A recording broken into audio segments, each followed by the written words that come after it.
The Fallout universe is filled with a plethora of factions. There are those that want to make the wasteland a better place and make it habitable again, and those who want to continue to watch the world burn.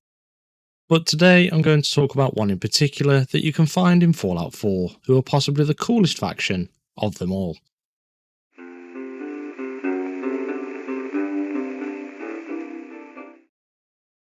Like you haven't heard of us. We are the AtomCats, a gang of the most with-it, way-out cats in the Commonwealth. The AtomCats are a minor faction in Fallout 4. Located southeast of University Point, the AtomCats have taken refuge inside an old red rocket station that Zeke the leader claimed he cleared out himself as it was overrun by a large pack of feral ghouls. You find this out by going to Zeke's caravan, located at the back of the red rocket station, and hacking into his terminal.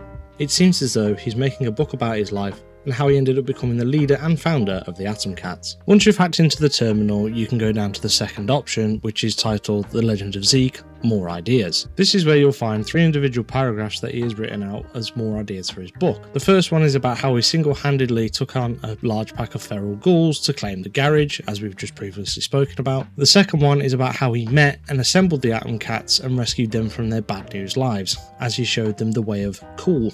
The third paragraph is about how he's going to write a chapter in memoriam of Amy and Andy, the cat that they lost too soon. Now, we don't know too much about Amy and Andy. All we know is that he's the guy that found the songs that they play in the garage via the jukebox. But what about the other AtomCats? How many of them are there? And who are they? You can find out this information by speaking to Roxy, who is the newest member of the AtomCats. I'll tell you what's what with the AtomCats. Zeke's the boss, started this whole outfit. And well, I just dare you to find a cat cooler than Zeke. Remember, Jack, as an AtomCat, you are a beacon of cool in a world of not cool. Blue Jay does sales. Anything to buy or sell that isn't power armor, he's got it covered. We've been thinking about getting out there and finding some new suits to play with. We should take a few from those nosebleeds in the Brotherhood of Steel, right? Let's see.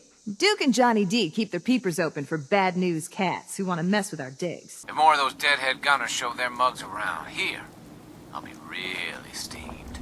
Gunners from Quincy are always coming in here trying to get their mitts on our suits. I keep trying to tell Zeke, we just need to go in there and take them all out. Bunch of knuckleheads. Rowdy handles the power armor mods. She's also the coolest chick I know. Usually hangs out in the garage. How'd you end up here? Used to run with a raider gang a while back. Just didn't know any other way, you know? Well, one time a raid went wrong and I was left for dead on a highway somewhere. Zeke and his boys found me while looking for spare parts. Took me in, fixed me up, and showed me I could make better use of my skills. Now I stay, because I know these knuckleheads wouldn't leave me like that. And then there's me, the newest AtomCat, Roxy. Got it all memorized, Jack? So as you heard there, we heard about all of the different members of the AtomCats. The only one that we didn't get any more information on was Amy and Andy. I would have liked some more information on him just so we knew what he was like as a person. So there are currently 6 active members of the AtomCats, but there is an option to have a 7th, and that would be you, the sole survivor. To join up with the AtomCats and be one of the coolest cats within the wasteland, it's pretty simple and easy to do. You approach Rowdy and she'll give you a minor chore. That chore will then take you to Warwick Homestead because you need to fix the water pump there. Once that's done, you return to the garage and then you start speaking to Rowdy once more. Zeke will then interrupt you and start talking to you about how you need to do more to be able to join the AtomCats.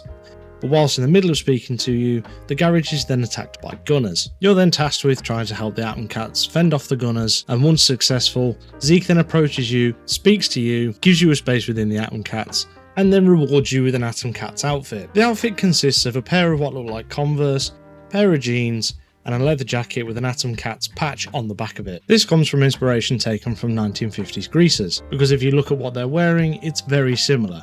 The best example I can give of this is from the movie Grease, starring John Travolta and Olivia Newton-John. More evidence that the inspiration has been taken from the 1950s is the way that they speak, especially Zeke. As an AtomCat, you are a beacon of cool in a world of not cool.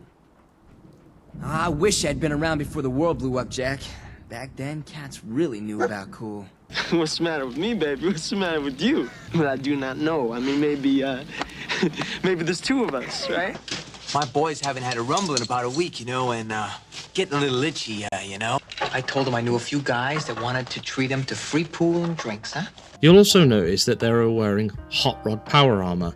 This is also inspiration drawn from the greasers of the 1950s, as they would have flames painted onto their cars. Obviously, with this being a 23rd century post-apocalyptic wasteland, power armor is the next best thing to be adding the flame decals to. The only noticeable difference to me between 1950s greasers and the AtomCats is that 1950s greasers are portrayed as assholes and so-called bad boys, the cool kids that just want to fit in and that everyone wants to be a part of for some reason.